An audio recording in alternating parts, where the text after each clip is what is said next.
Welcome to Active Neutral. In this video, we will explore how Intel and AMD PCs boot from a hard disk or USB disk. You can follow along by downloading one of the Linux Mint 22.2 Zara ISO files from linuxmint.com and burning it to a DVD or USB, booting it, and using the software manager to install the following packages and their dependencies. QEMU System x86. This package contains the emulator for the common 64-bit Intel and AMD personal computers. cBIOS. This is an implementation of the traditional BIOS. OVMF. This is the EFI BIOS. It's also known as Tiano Core. And AQEMU.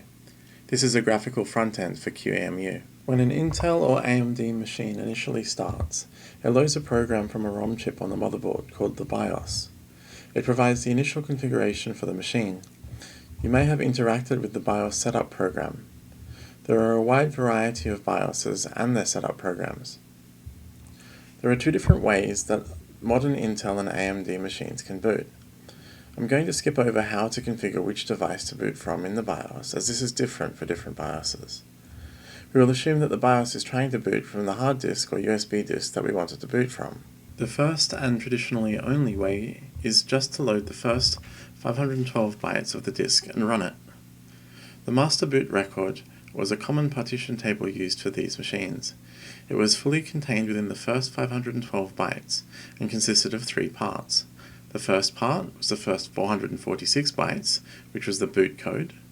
This was followed by the entries for the four primary partitions, with each entry being 16 bytes long.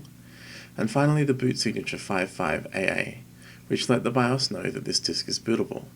The cBIOS boots this way. A limitation with this method is that a disk can only be bootable on a single architecture of machine.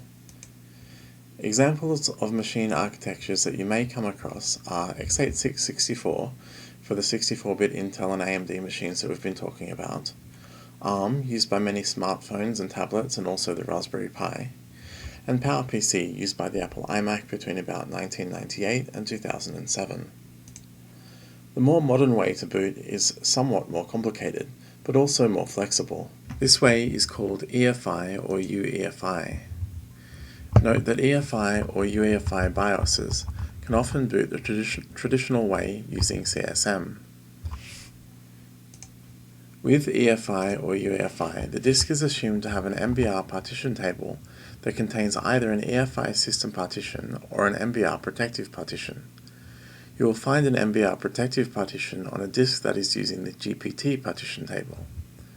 MBR assumes a fixed block size of 512 bytes and was limited to a disk size of 2 to the 41 bytes or 2 terabytes.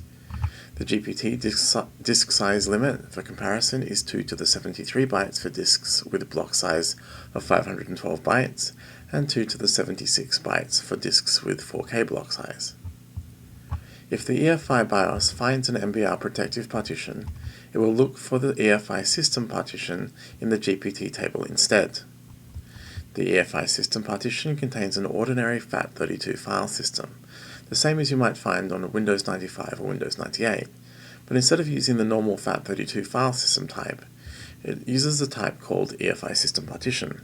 On the EFI system partition, the BIOS looks for an EFI program with a particular file name that depends on the architecture of the machine.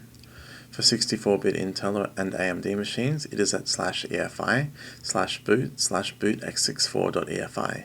If you want to encourage me to make more of this kind of video, please like and subscribe. Comments, corrections, further information, and suggestions for future topics are all welcome in the comment section. May the source be with you.